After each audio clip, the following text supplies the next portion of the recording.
Okay, welcome back. We move on to the next chapter, which has to do with prophetic song. We have already seen some passages from the Old Testament when we studied about the prophetic in the Old Testament, and we said that music and the prophetic anointing are connected. So let us learn more things here. So, which is one time where you see that the prophetic anointing comes on someone when music is there?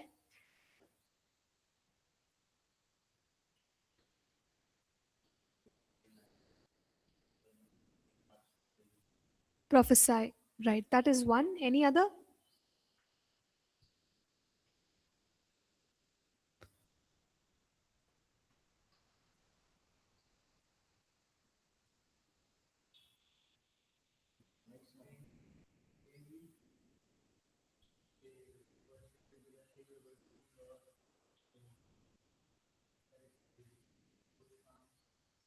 Hmm. Okay, yeah. Like generally, we can say that. But if you look at an incident, so one is Elisha's, the other one is Saul.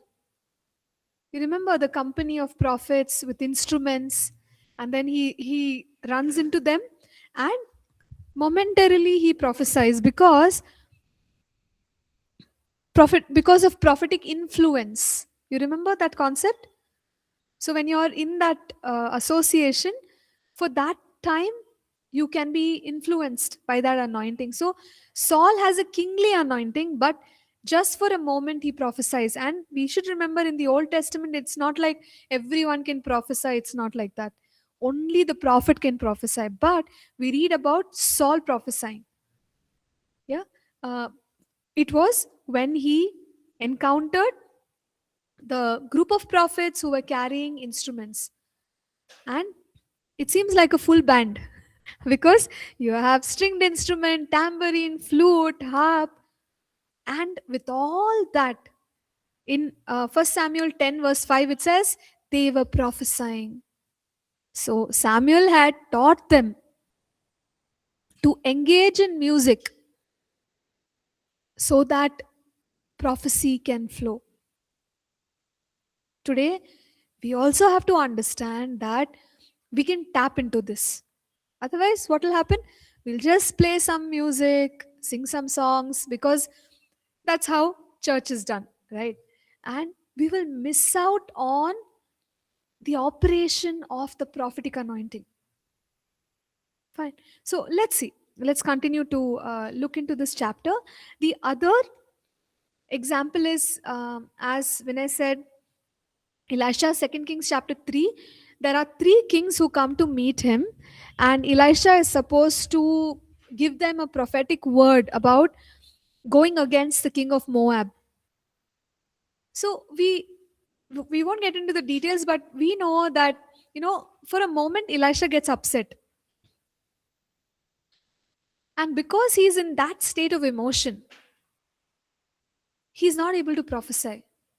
But it seems like he knows a key to step into the prophetic, which is music.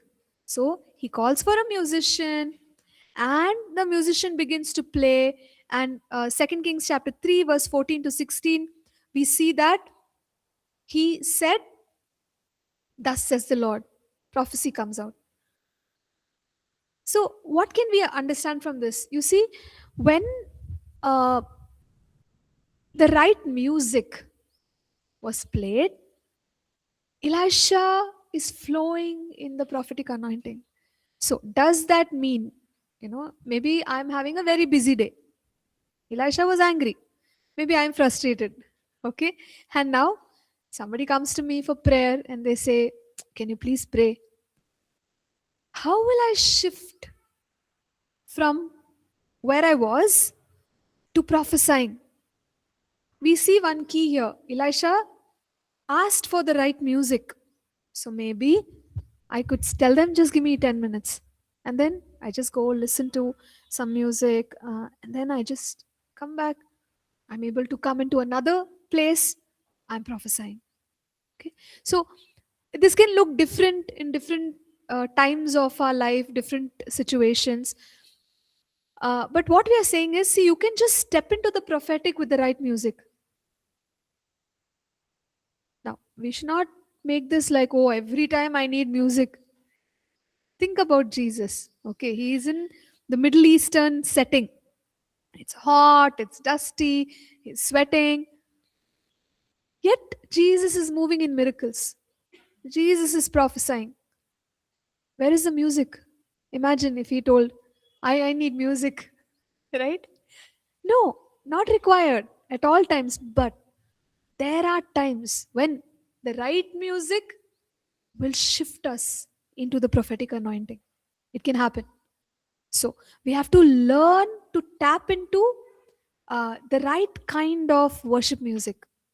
So we'll discuss more as we go on. So now just, like hold the thought. Music and prophetic anointing are connected, and the right music can help us step into the prophetic anointing. Okay.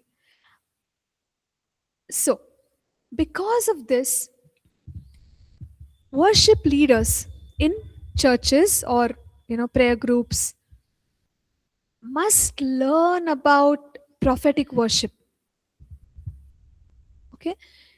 When we go back to the Bible, we see that there were prophetic worship leaders.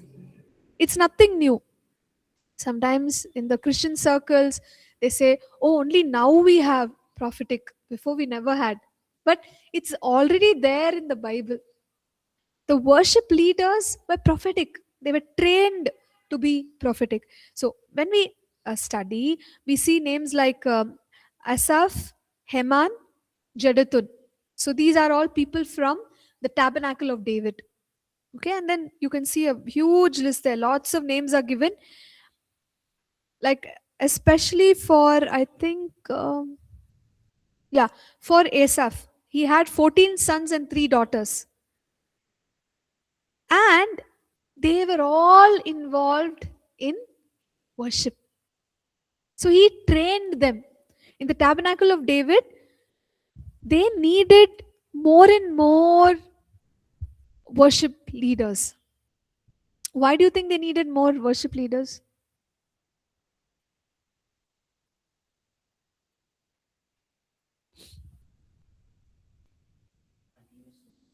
Yes, very good. Continuous worship. Imagine one worship leader, 100 year, it was what, 33 years. Poor guy. 33 years, 24 hours. Keep singing, keep playing the guitar.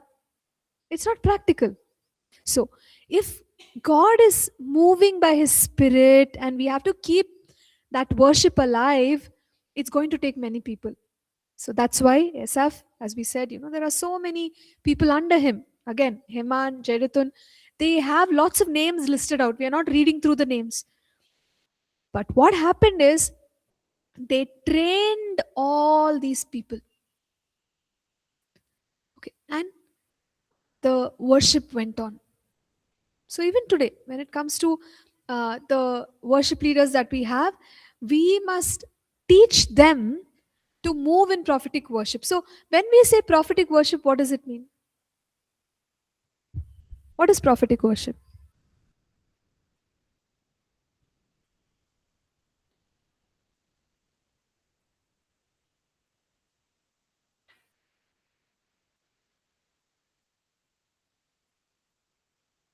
To worship as the Spirit leads.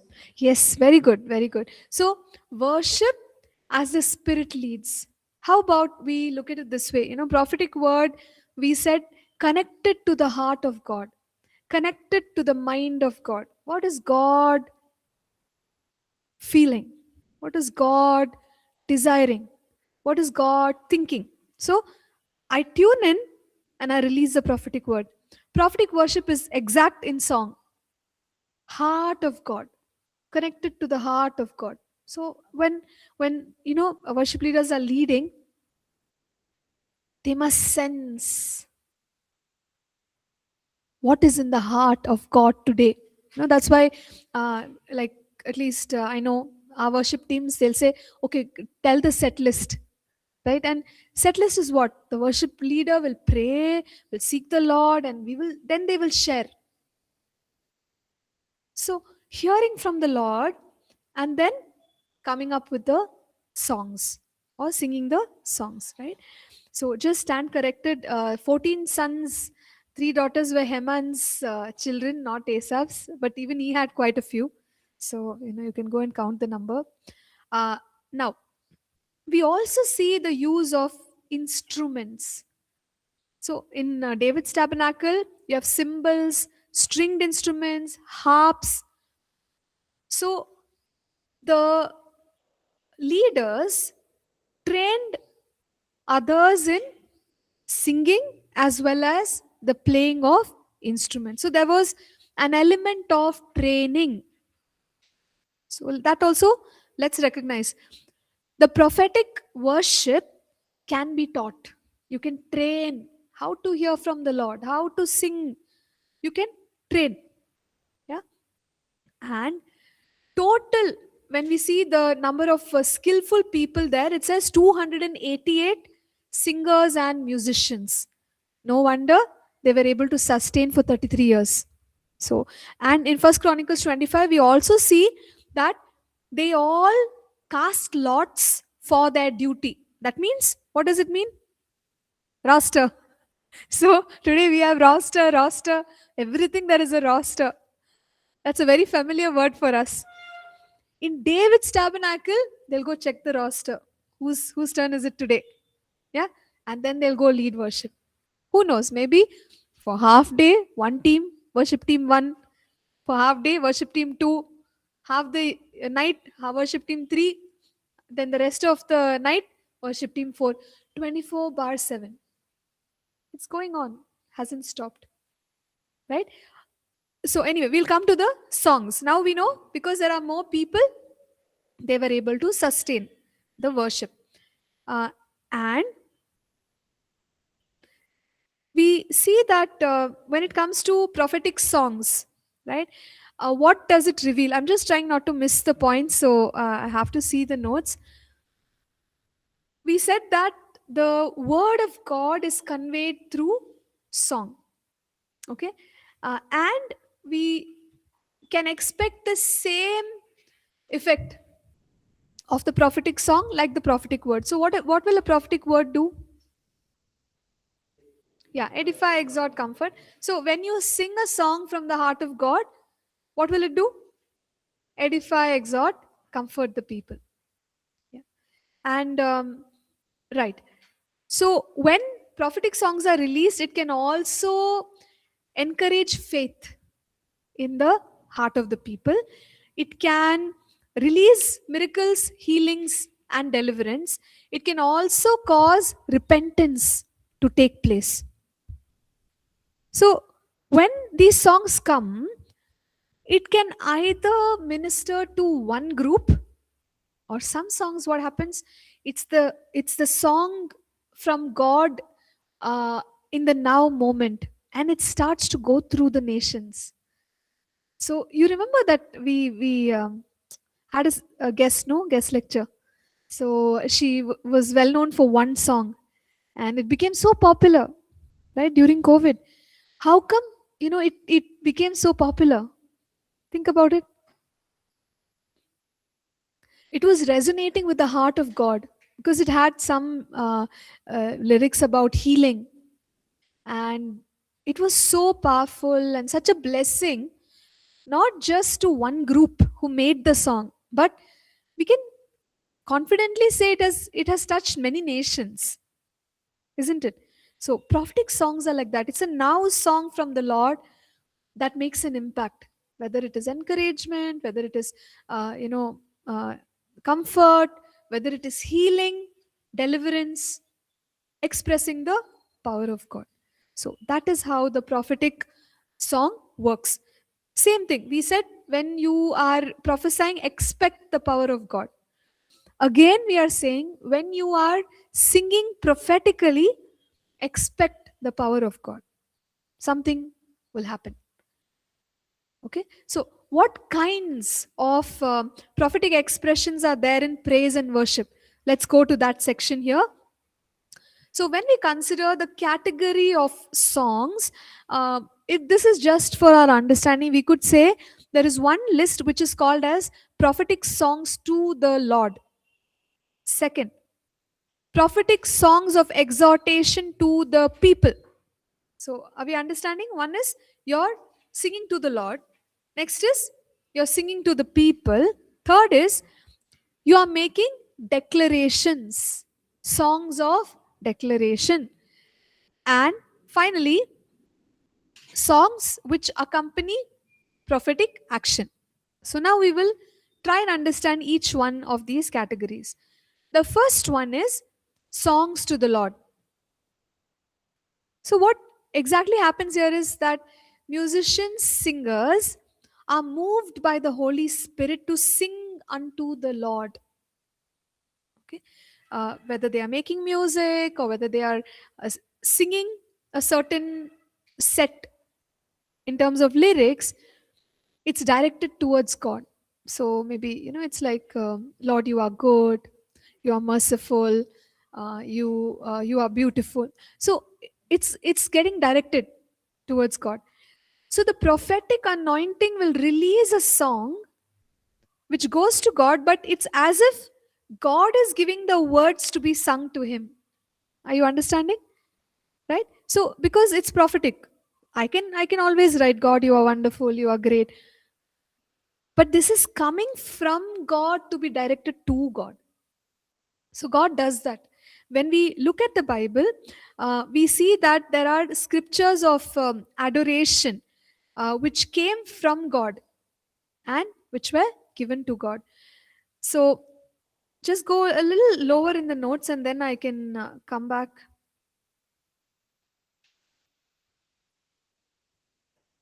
Page 101. So here we notice that there were songs which God gave, or the song which God gave Moses. Okay, we know that there was a particular song that Moses wrote down, and the Bible also talks about what is called as the Song of the Lamb. It's nothing but the song of Jesus. These words were given to Moses, and Moses gave it to the people to sing to the Lord. So, the way I said, adoration unto the Lord, but the words are coming from Him alone. And we also read in Hebrews chapter 2 and verse 12 that Jesus says that He declares the name of God to the people and He sings praises to God. So, in a way, Jesus is also adoring the Father, and who knows, we may receive those words and God asks us to sing it back to Him. So these are the songs of the Lord.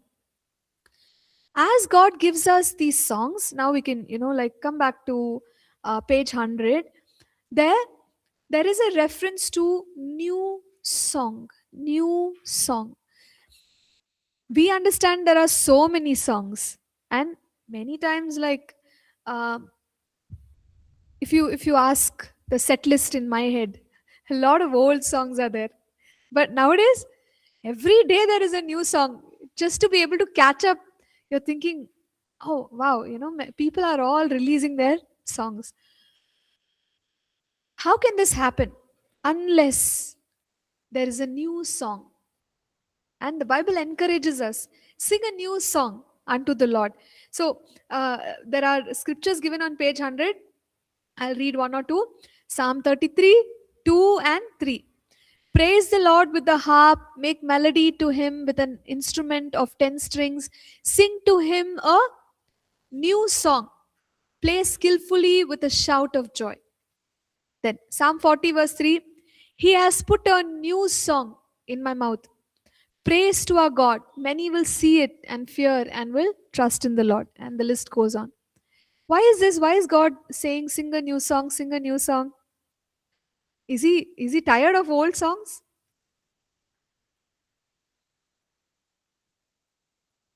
He's put a new song in my heart.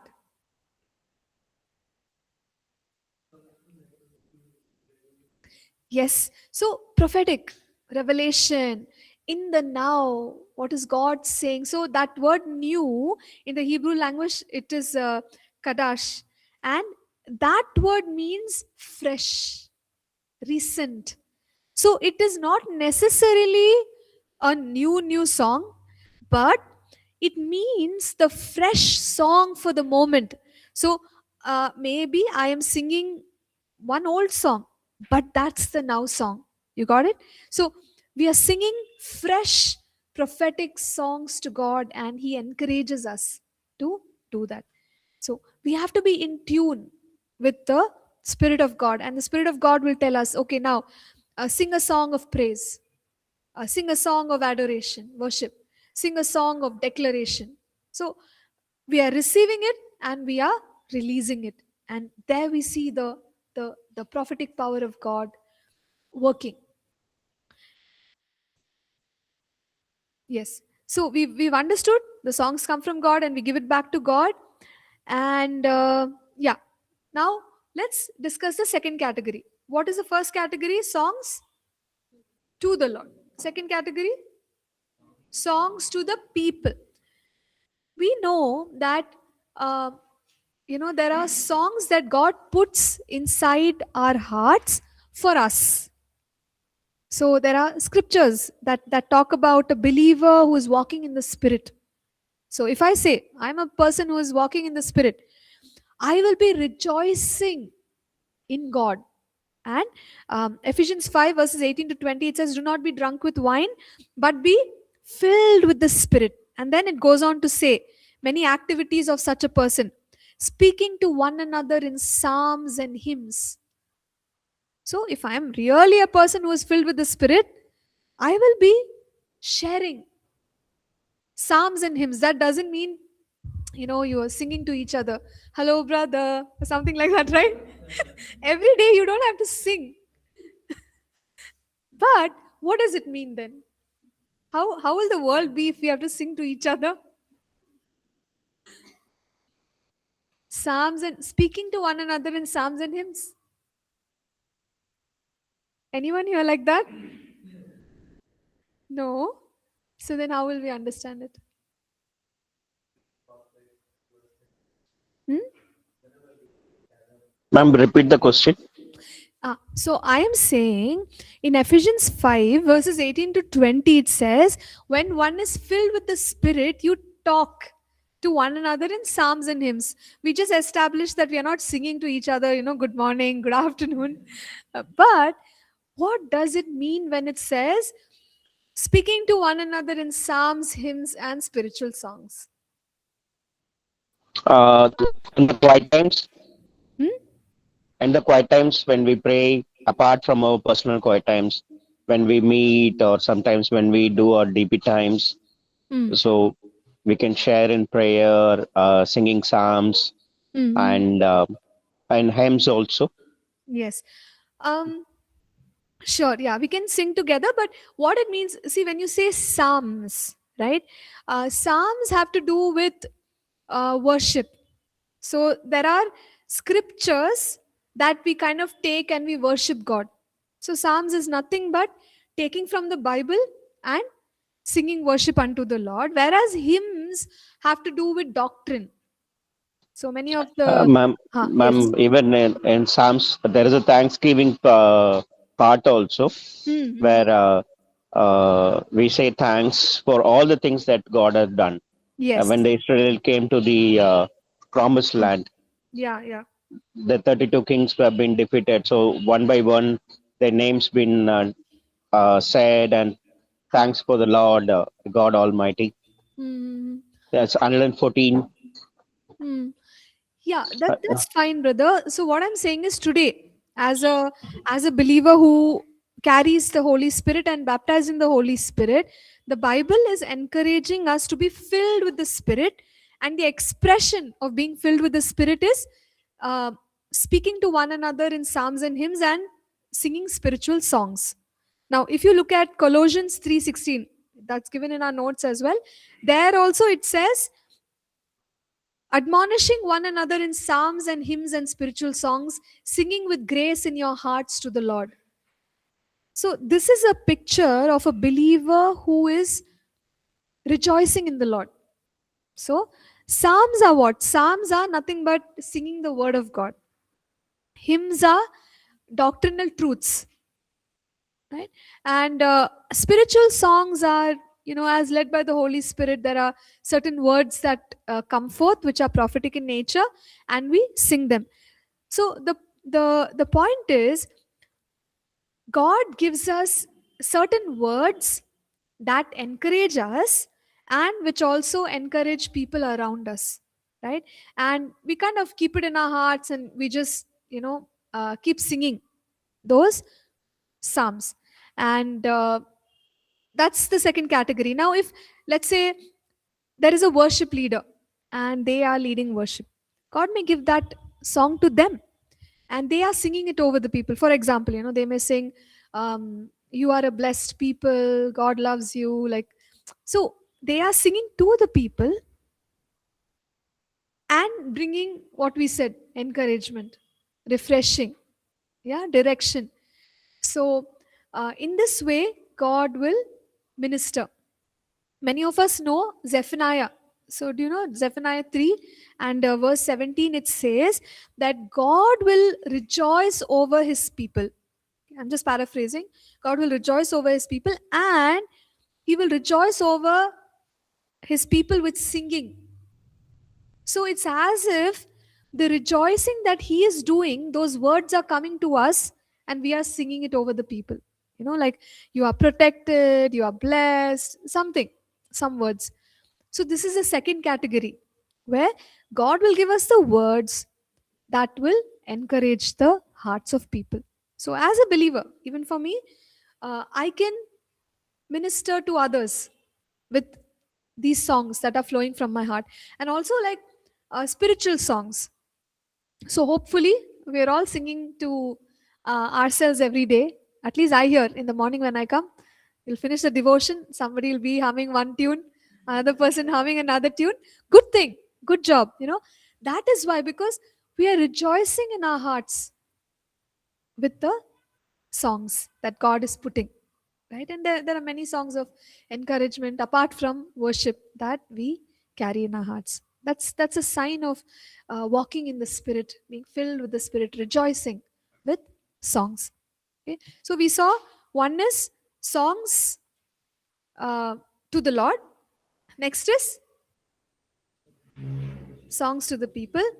Third one, yeah, songs of declaration. So Psalm 149, we are all quite familiar with it, verses 5 to 9.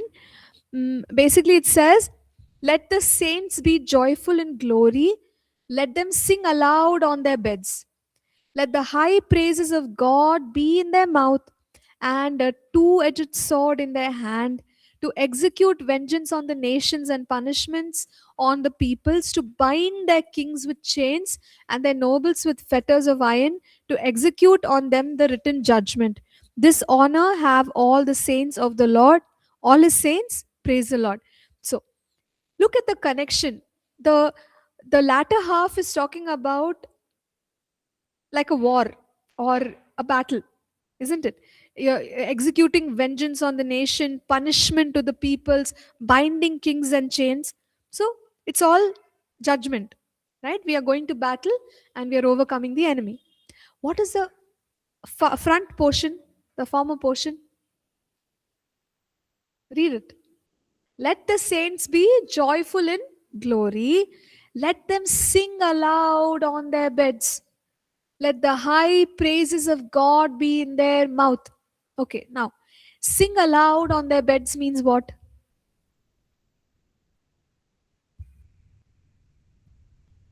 Just singing unto the Lord, right? So, we are singing. But when we are singing, what is happening in the spiritual realm? Battle. And the enemies, the demonic powers are overcome, their schemes are crushed. But what is the believer doing? Singing. Unbeliever will look at you and say, what is wrong with you? Your whole world is crashing. Here you are sitting and singing. Show them Psalm 149. Right? Because It is actually battle. It is battle. I am singing praises unto the Lord. Sing aloud, it says. So you're singing loudly, right? And high praises to God. High praises of God are like declarations about who God is. Lord, you are great. Lord, you are good. And we are just, you are holy. High praises of God on my mouth. Sometimes when you are in the heat, in the thick of battle, we don't know what to say, don't know what to do, just sing. Maybe that's the best thing you can do. So when we praise God in the spiritual realm, God is defeating our enemies. If you all know that song, no, I raise a hallelujah. So the way that song came about is, I think one child was unwell, and in that time when the church community was praying for that child, the worship leader got this song where God told him, "You just sing a hallelujah," and that is the battle. So the church started singing, right? Like, I raise a hallelujah uh, in the presence of my enemies. It's so clear. It's a battle. My praise unto the Lord. So there are some songs which God will give, which are about defeating the enemy, right? So I think this is quite clear. We've already understood. So there are examples given here. One which we had spoken earlier about Saul, when he was tormented by the demon spirit, David came and he played skillfully on the harp, and the demon spirit left him. So again, what do you notice here? You notice that music is overcoming a demon. So music, singing has a capacity to defeat the demonic powers. So you can engage in battle.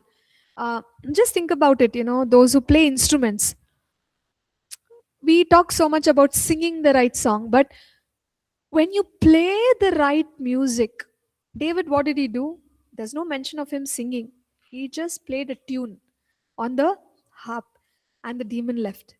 So, even when you play the right tune, the right rhythm, there's something about that instrumental music also. And it really delivers you from that situation. Who knows, we can see some marvelous, uh, in history we do see when people just played music, healing came, right? uh, who knows, God can do that through us also. So just be open. Just be open. God is saying, play this tune. Take a risk. Okay, God, I'm going to play it. And then, you see a release of his power coming along with that tune. Okay, so there is prophetic music and worship which is actually a battle against the enemy. It brings forth deliverance. So we've seen prophetic songs of declaration over demons, situations, and nations. Now let's move on. Next is prophetic action accompanying one or more of the above.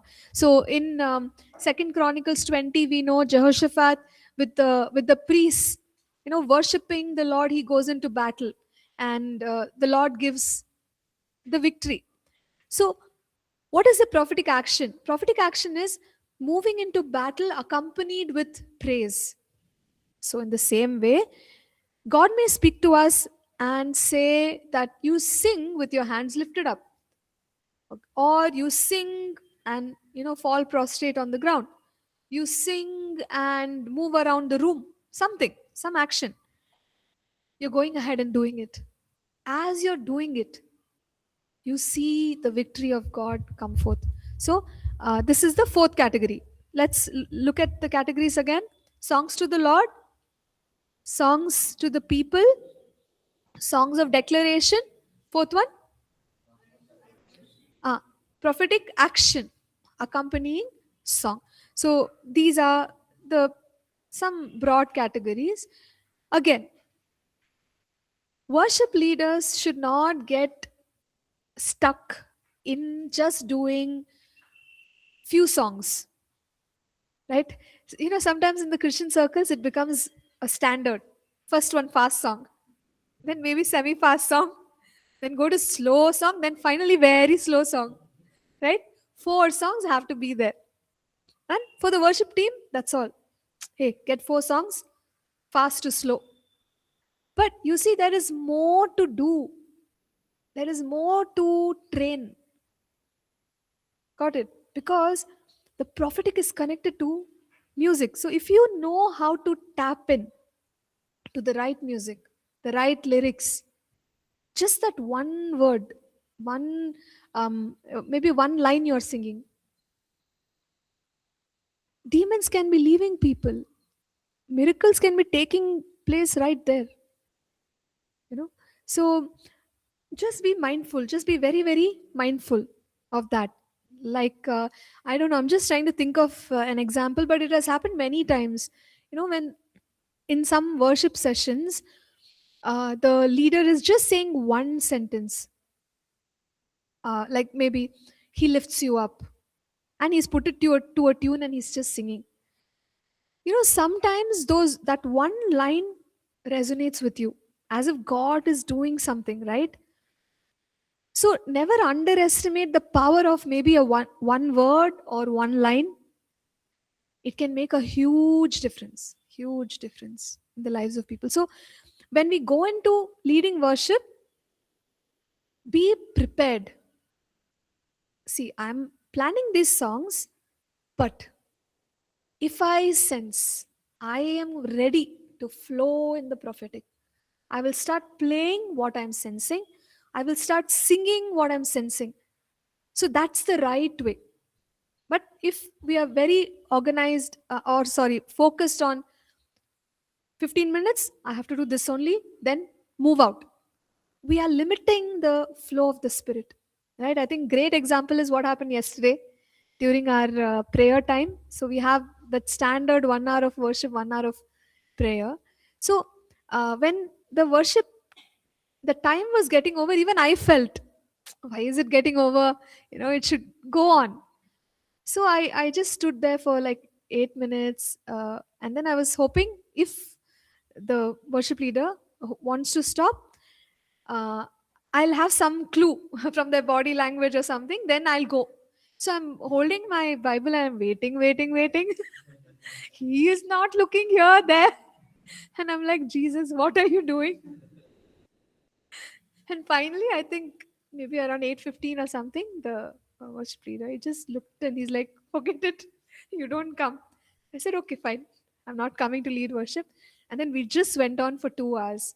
And it's different, right? Like very, very different what the atmosphere and what was going on. But the point is, be open. Don't get stuck to the list.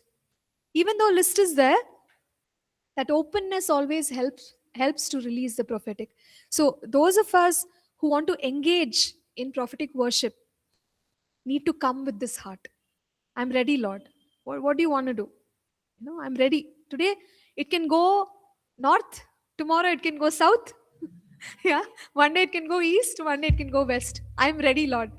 Yeah, that kind of openness will make the prophetic to flow. Okay, so in this chapter itself we have some instructions about how to get there in practical terms. So we'll see it. Okay, so now there's a mention of the tabernacle of David, and I'll see if I can briefly cover. So we know that David established a tabernacle of prayer, praise, and worship, and it went on for 33 years. We had a total of 288 prophetic singers, and we had 1,000 musicians. So it was a fairly large group of worship leaders, and they were very well trained. So when we read the book of Chronicles, First Chronicles, we see how he had actually uh, given them some special privileges so that they can worship. Something like, okay, you don't worry about your job, I will pay you. You have only one job, worship leader. So, if you were living in David's times and, they meet you, hi, how are you doing? What do you do? Right? Where do you work? I work at the tabernacle. I'm a worship leader. I'm a musician. Those were, you could say, kind of jobs. The only thing they were supposed to do, so that they can get very skillful in their music and be committed to the tabernacle. So what happened there was excellent. It was not, haphazard. I'm sure if they had recording devices, even till today it would have been popular, because you had some of the best musicians, best vocalists. And David told them, guys, don't worry, I'll pay you. You concentrate on the tabernacle. Right? So they were very committed, very skillful musicians. And we know this pleased the heart of God. So we know, thousands of years later, you had James in Acts chapter 15 quoting the prophecy of Amos, where we know in Acts 15:13-18, there is that word which says, I will rebuild the tabernacle of David. God was very impressed with this tabernacle. Why? One reason is it was excellent. So one thing about David, he gave God his best. He never gave half baked. Oh, I have to give you worship. Okay, God, take worship. Not like that. Lord, I I want to worship you, but may my worship be excellent to you. So he came with that heart, and that is why the tabernacle is so, God desired it so much that even in the New Testament, James is saying, God said he will rebuild the tabernacle of David. So even in our times, what does God want? Rebuild it. That means we know we have learned 24 hours worship, 24 hours praise, intercession. So these are things that God expects even today. So we've seen that there is excellence, but we will now switch. Okay, we'll talk about worship leaders. So we've seen that there were so many people, worship leaders, musicians, and all. One person is Chananaya, and the thing about him is he was in charge of the music and songs, uh, but he was very, very skillful and excellent. Okay, and he was responsible to appoint new worship leaders. So you see how organized it is. Had it been disorganized, do you think they would have been able to sustain for 33 years? No way. So here is a skilled man. His duty is identify, appoint, and put people into the worship team. So that is how he functioned. Then Asaph is a psalmist. He is a prophetic musician. So that simply means he hears from the Lord and he leads out in worship. Plus, he trained people on how to hear from the Lord in worship. Okay, so that training is also going on. And he is very skillful. So these kind of songwriters, they wrote several songs, and these songs, many of them are included in the book of Psalms. So how do you think they even thought about making new songs? Because they had to sing for such a long duration, and they depended on God to give them a new song. You can't keep repeating, right? You can't just take one song, Blessed Assurance, and then sing the song whole day. God gave them new songs in this time, Tabernacle of David, and some of the songs are part of the Psalms. So there is a whole category of songs here. I won't get into it. We can maybe touch on it next week, but I just quickly wanted to finish the preparation for flowing in prophetic worship, right? So what kind, okay, fine, prophetic is there, and one can be a prophetic worship leader, but how to be? We all have that question. So based on the Tabernacle of David, here are some practical guidelines which we can follow. Number one, preparation. So this means that a a prophetic worship leader must have a great preparation in his spiritual development or spiritual aspect. So let's say I'm going to lead worship, right? I need to take time in the Word of God. I need to take time in the presence of God. So once I have done that, I'm fully ready now to minister to the people. The other aspect, of course, is preparation in terms of your, song list and practice and all. But main thing is spiritual preparation. Okay, and when it comes to a rich deposit of the Word of God, the reason is without that you won't be able to prophesy. If the word is there, then we know, okay, what I'm receiving is aligned to the Word of God, so I can actually prophesy. But if the worship leader does not have a grip on the Word of God, he'll be lost. Is it from God? Is it from me? I'm not sure. You're stuck. Okay, so spending a lot of time in the Word of God makes you a better worship leader. And skill is the other aspect. One is spiritual, the other is skill. So being very skillful, because let's imagine you suddenly hear in your spirit, you hear some music and you're not able to play it.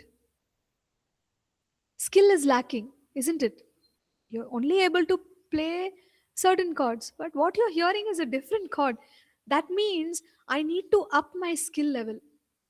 So the person who is very skilled will be comfortable to flow in the prophetic, because as you are sensing, as you're hearing, you know, you have the ability, right? Maybe vocal training, you've done very good training.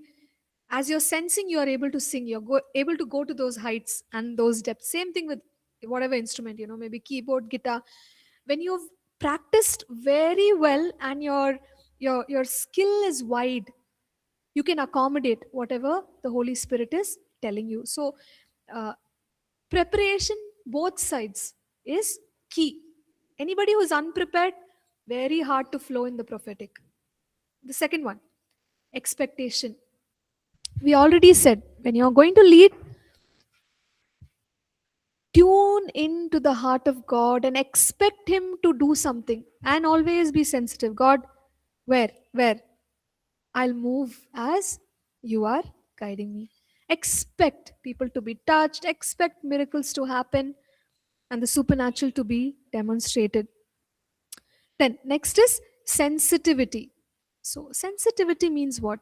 Sensitivity is listening to the Holy Spirit, receiving His instructions, receiving revelation, and being able to flow in it, release it over the people as required. Now, the other sensitivity is team. Okay, we need to know how to move with the team. Imagine you're getting a new song and the worship leader starts singing. Keyboard person is not able to keep up. It'll be crazy. Drummer is lost. So the team has to be sensitive together. So everyone must be spiritually prepared, skillfully prepared, and sensitive. So they need to know, okay, if this happens, we'll go with the flow. You see, sometimes it's not the worship leader. What if the Holy Spirit ministers to the drummer? The team should then shift focus to the drummer. Everyone calm down, everyone mellow down their music. The drummer will take the lead, because God is doing something. Maybe deliverance is coming the way he's drumming. So that sensitivity should be there in the whole team. Are you all with me? Yeah. So that's how. Maybe the keyboardist, Spirit of God is moving on them, then everyone just kind of accompanies. The guitar person just starts to play for the keyboardist. So this way you have to be sensitive. And oh yeah, we missed out one very, very important team, media presentation team. I think it's tough for them also, no? Because the worship leader is jumping between songs and the media presentation team doesn't have the lyrics. And these days, most of our churches, we need lyrics. Without that, you can't sing. So Even media presentation team should be prophetic. And be ready. Be ready. Oh, if God leads us to sing, what if it's a new song? It's not there only on Google. What will you do? It's coming from heaven. I'm looking at Sukesh because he's the one who's guiding the others. Okay, what will you do? New song from heaven. It's not there on Google. Yeah, God will shed his light on the projector. What we have to do is we have to quickly write it down. Got it? So, in this way, we can train our media presentation team also, and then they can handle it. So, if everyone is handling together, the congregation can focus and receive from what God is doing. Right? So, this broadly what is there in this chapter, but some details we will touch next week also. With this, let us close. Right? You can ask your questions next week. Right? Yeah. So we'll pray and close. Can anybody from the class pray? Media presentation. Oh, okay. It's going there.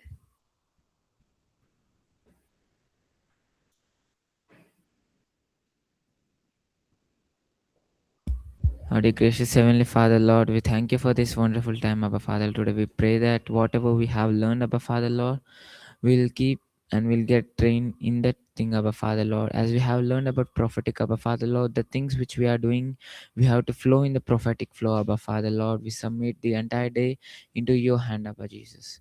In Jesus' precious name I pray and ask. Amen. Amen. Amen. Thank you. Thank you, ma'am. Ma'am, one thing I just want to ask you. Yes, please. Therefore, yesterday's class, Hmm. actually, we've been waiting. I was waiting till 11:29. Hmm. The classes was not happening. And Sukesh came twice. The first time he said there is a technical glitch. Yes. Second time he didn't answer, but Okay. I was waiting for till 11:29. After that, had to disconnect. Oh, really? But I think the others connected, brother. So I we don't know, don't know ma'am. what exactly Myself, happened. Yakub also was there, and even Neil was also there. Yeah. Okay, fine. We'll just look into the available data and let you know what can be But done. evening, I went through the class completely. The Oh, YouTube, I completed the message completely. okay. Sure. But Yeah. for online, you have to be on the call. Otherwise, the attendance Yeah. won't be corrected. But Yeah, that is we'll right. look into it, brother. Yeah, ma'am. Okay, Thank sure. you. Very kind of you, ma'am. Thank you. Thank you so much.